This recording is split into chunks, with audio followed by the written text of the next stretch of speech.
अस्सलाम वालेकुम क्लास। कैसे हैं आप सब? चलिए आज हमने पढ़ना है साइंस का chapter number 9 waves and energy. तो हमने इसमें देखना है सबसे पहले कि वेव्स जो हैं वो क्या होती हैं। वेव्स कहते किसको है? वेव्स कहते हैं लहरों को, ठीक है। कहीं पे अगर हम पानी है तो अगर हम उसमें स्टोन कोई फेंकते हैं या कोई भी चीज़ फेंकेंगे तो क्या होता है कि वहाँ पे जो वाटर के पार्टिकल्स हैं वो डिस्टर्ब हो जाते हैं और उनके डिस्टर्बेंस की वजह से वहाँ पे वेव्स जो है वो प्रोड्यूस होती हैं, ठीक है। फॉर एग्जाम्पल यहाँ पे कोई भी वाटर बॉडी है, ठीक है, इसके अंदर हम कोई स्टोन थ्रो करेंगे तो क्या होगा कि इस तरह से जो है वो वेव्स ट्रैवल करेंगी, ठीक है। तो इनको हम कहते हैं कि वेव्स। या अगर हम क्लैप करते हैं तो जब हम क्लैप करते हैं तो तब भी क्या होता है कि हमारे हाथों के पास जो भी एयर पार्टिकल्स होते हैं उनमें वाइब्रेशन प्रोड्यूस होती है और उनकी वाइब्रेशन की वजह से जो है वहाँ पे वेव्स प्रोड्यूस हो जाती हैं और जो साउंड है वो आप तक जो है वो ट्रैवल कर जाती है, ठीक है। तो वेव्स को हम कह सकते हैं कि वेव जो है वो क्या होती है? डिस्टर्बेंस होती है। Disturbance in the particles of medium। मतलब जब हमने यहाँ पे एक स्टोन थ्रो करवाया था तो जो वाटर के पार्टिकल्स थे वहाँ पे क्या हुई कि डिस्टर्बेंस क्रिएट हुई और उस वजह से क्या प्रोड्यूस होगी? वेव जो है वो प्रोड्यूस होगी। अब वेव्स के जो हैं वो दो टाइप्स बताई गई हैं हमारी बुक में, टाइप्स ऑफ वेव्स। एक है मैकेनिकल वेव्स, मैकेनिकल वेव्स, और जो दूसरी टाइप बताई गई है वो है इलेक्ट्रोमैग्नेटिक वेव्स।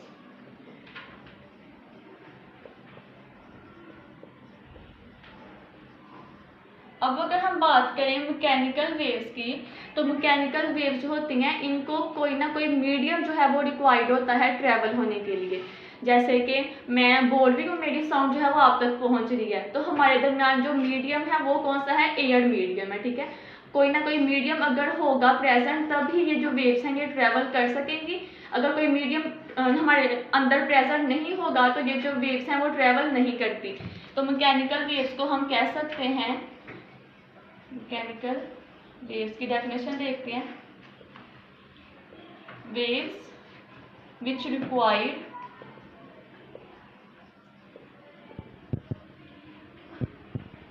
Any medium. अब वो जो मीडियम है वो सॉलिड भी हो सकता है, लिक्विड भी हो सकता है और कोई गैस जो है वो मीडियम भी हो सकता है। Waves which required any medium to travel through, कि ऐसी वेव्स जिनको ट्रेवल करने के लिए किसी मीडियम की जरूरत हो उनको हम कहते हैं मैकेनिकल वेव्स। एग्जाम्पल इसकी देखते हैं, साउंड वेव्स,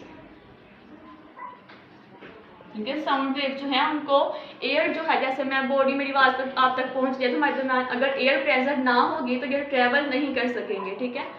और दूसरी जो टाइप है हमारे पास वो है इलेक्ट्रोमैग्नेटिक वेव्स।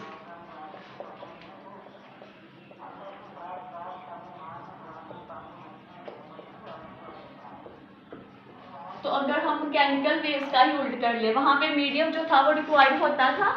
अब इलेक्ट्रोमैग्नेटिक वेव्स में जो है वो किसी मीडियम की जरूरत नहीं होगी, ये वेव्स हैं ये ऐसे भी ट्रेवल कर सकती हैं। तो इसकी डेफिनेशन क्या होगी कि waves which do not require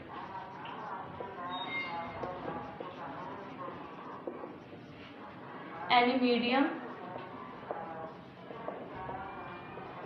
to travel through.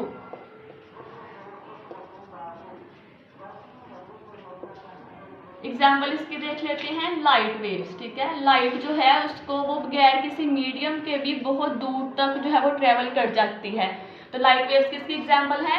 Electromagnetic waves की। अब जो मैकेनिकल वेव्स हैं उसकी भी आगे फर्दर जो है दो टाइप्स बताई गई हैं, टाइप्स ऑफ मैकेनिकल वेव्स।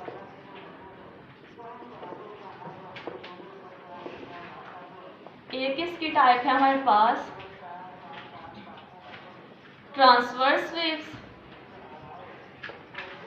और जो दूसरी इसकी टाइप बताई गई है वो है लॉन्गिट्यूडनल वेव्स।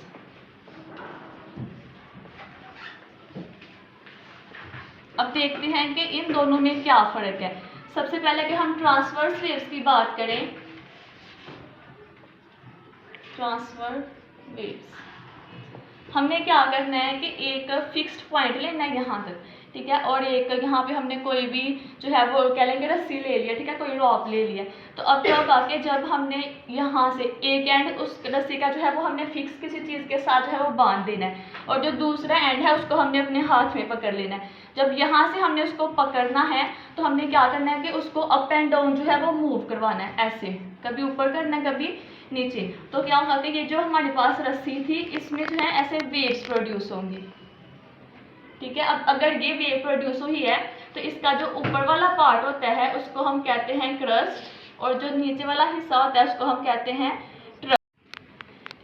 नीचे वाले हिस्से को हम कह रहे होते हैं ट्रफ। अब देखें ट्रांसवर्स वेव्स ऐसी वेव्स होंगी जिनके जो पार्टिकल है मीडियम का जो पार्टिकल है उनकी डायरेक्शन और जो वेव प्रोड्यूस हो रही है उनकी डायरेक्शन परपेंडिकुलर हो, ठीक है, कि waves in which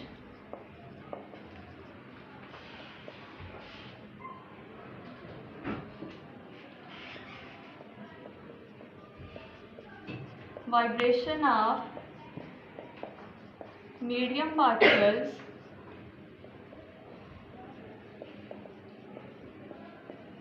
are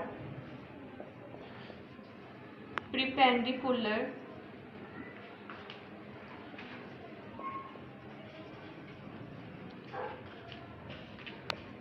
to the direction of wave। अब डेफिनेशन को ध्यान से समझिएगा कि जब हमने इस रोप को जो है वो अप एंड डाउन मूव करवाया तो जो है वो वेव प्रोड्यूस हुई है। जब अप एंड डाउन मूव करेंगे तो यहाँ पे जो भी एयर के पार्टिकल्स थे वो भी क्या करेंगे कि अप एंड डाउन जो है वो मूव करेंगे ना, तो इसकी डायरेक्शन जो है वो ये है, ठीक है, अपवर्ड एंड डाउनवर्ड। अब जो वेव प्रोड्यूस हुई है, वेव जो है वो ऐसे आई है ना हमारे पास, तो देखें इनके दरमियान जो है ये इस तरह जो है वो एंगल बना रही है। यहाँ पे एंगल कौन सा बन रहा है, 90 डिग्री का।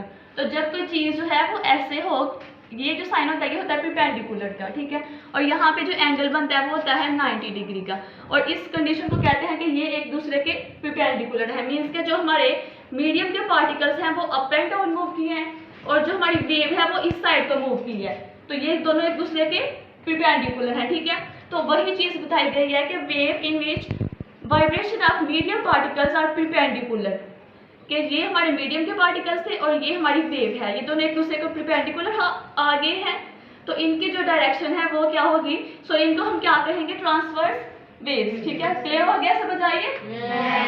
अब दूसरी देखते हैं लॉन्गिट्यूडनल वेव्स की।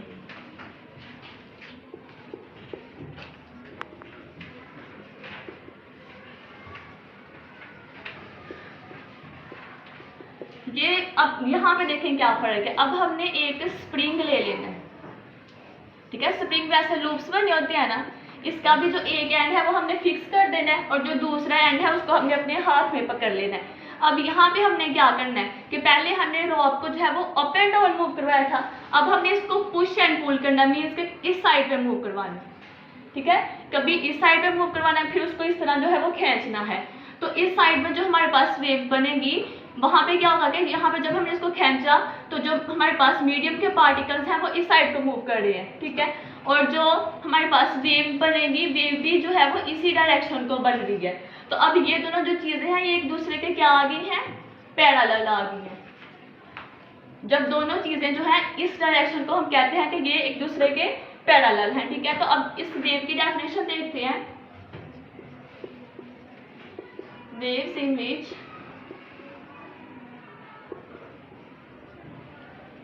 vibration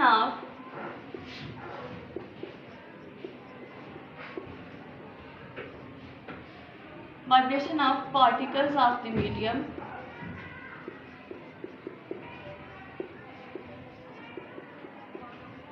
are parallel, ठीक है। यहाँ पे ये मेन फर्क है कि ये पैरेलल होते हैं, किसके पैरेलल होते हैं, डायरेक्शन ऑफ वेव के,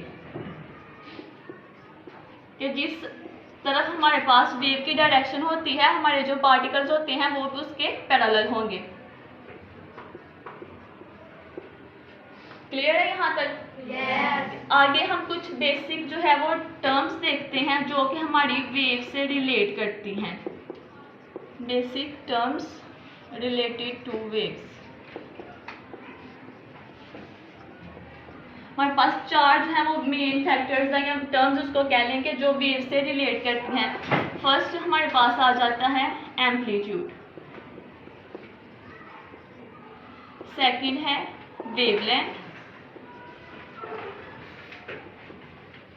थर्ड है फ्रीक्वेंसी और फोर्थ है टाइम पीरियड।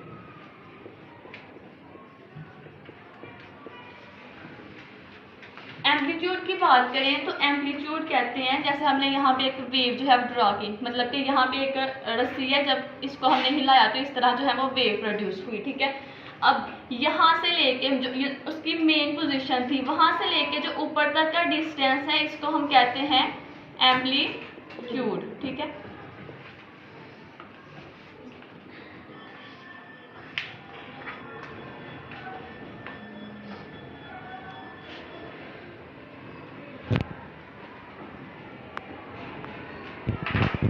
यहाँ पे इसकी डेफिनेशन लिख लेते हैं एम्पलीट्यूड की।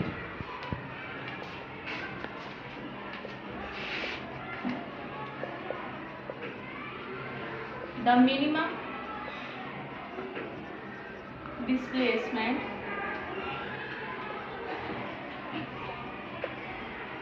Of vibrating body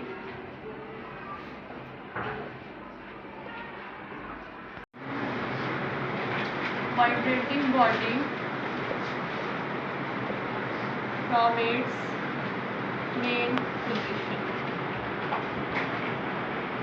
maximum displacement कहते हैं जो हमारा शॉर्टेस्ट डिस्टेंस होता है ना उसको, मतलब कि ये इसकी मेन पोजीशन थी, यहाँ से लेके जहाँ तक उसने जो है वो डिस्प्लेसमेंट कवर की है, इसको हम कहते हैं एम्पलीट्यूड। समझ आ गया इसकी?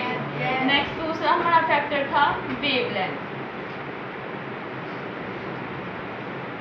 अब हमने देखना है वेवलेंथ क्या होती है। दो पॉइंट्स जो हमने ये वेव बनाई थी ना, ऊपर वाले हिस्से को हमने क्या कहा था क्रस्ट, और नीचे वाला जो था पीक पॉइंट उसको हमने कहा था ट्रफ। तो दो क्रस्ट के दरमियान या दो ट्रफ के दरमियान का जो डिस्टेंस है वो वेवलेंथ कहलाता है, ठीक है। डिस्टेंस बिटवीन टू क्रस्ट और क्रस्ट, ठीक है। मतलब अगर ये एक वेव बनी हुई है तो ऊपर वाली जो क्रस्ट है इनके दरमियान का जो डिस्टेंस है वो वेवलेंथ होगा, और अगर हमने नीचे वाली से देखनी है इस तरह तो ये वाली ट्रफ और ये वाली जो ट्रफ थी इन दोनों के दरमियान का जो डिस्टेंस है वो भी वेवलेंथ है। हमारा थर्ड जो फैक्टर था वो था फ्रीक्वेंसी। अब फ्रीक्वेंसी क्या है? फ्रीक्वेंसी होती है कि एक सेकंड में जितनी ये वेव्स पास होंगी उतनी ही उस वेव की जो है वो फ्रीक्वेंसी होती है, मतलब कि number of waves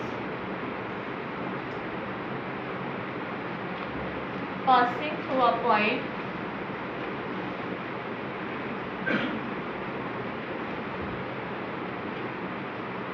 in 1 second. अब यहाँ पे मैं वेव्स बनाती हूँ, आपने मुझे बताना है कि इसमें सबसे जो ज़्यादा फ्रीक्वेंसी है वो किस वेव की है। एक ये वेव है जिसको हम ए कह देते हैं, यहाँ पे बी और यहाँ पे सी वेव। किसकी फ्रीक्वेंसी ज़्यादा होगी? ए सी की। क्यों ज़्यादा है? क्योंकि इसमें ज़्यादा नंबर ऑफ वेव्स जो है वो पास हो रही है। तो हमारे पास फ्रीक्वेंसी क्या थी कि number of waves passing through a point in 1 second. अगर एक सेकंड में जितनी ज़्यादा वेव्स पास होंगी वो हमारे पास फ्रीक्वेंसी होगी। तो यहाँ पे इसकी जो हमारे पास वेव ए है इसकी फ्रीक्वेंसी लो है, जो वेव बी है इसकी फ्रीक्वेंसी मीडियम है, और जो वेव सी है इसकी सबसे ज़्यादा फ्रीक्वेंसी है क्योंकि इसमें नंबर ऑफ वेव्स ज़्यादा है। क्लियर है? लास्ट हमारा फैक्टर है टाइम पीरियड।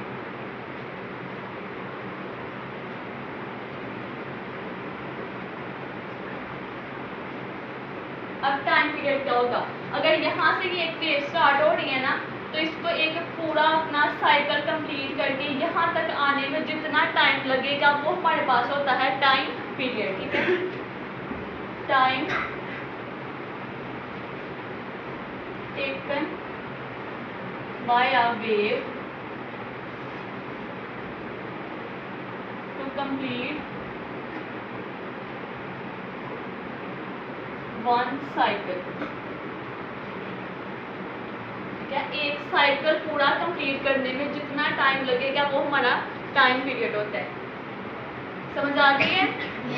अब कोई पॉइंट आपने पूछना हो तो पूछ लें, अगर किसी चीज की समझ नहीं आई तो वो दोबारा पूछ लें। वेवलेंथ बता दो। किसकी? वेवलेंथ। वेवलेंथ था कि दो क्रस्ट, हमने कहा था कि जो वेव होती है उसका अपर जो पॉइंट होता है उसको हम कहते हैं क्रस्ट, ठीक है। ये वाला पॉइंट भी क्रस्ट है क्योंकि ये ऊपर वाला पॉइंट है, और यहाँ से जो ये वाला पॉइंट है ये भी हमारे पास क्रस्ट है। तो इन दोनों के दरमियान का जो डिस्टेंस है वो वेवलेंथ है। अब ये डिस्टेंस है वो दो क्रस्ट के दरमियान भी हो सकता है, या फिर जो नीचे वाले हमने पढ़ा था कि ये जो पॉइंट्स हैं ये हमारे पास क्रस्ट होती है, ठीक है। तो इन दोनों के दरमियान का जो डिस्टेंस है वो भी हमारे पास वेवलेंथ होगा। अब हमारी मर्जी, हम ऊपर से जो है वो वेवलेंथ को मेजर कर रहे हैं या फिर नीचे से। क्लियर? और किसी ने एनी क्वेश्चन?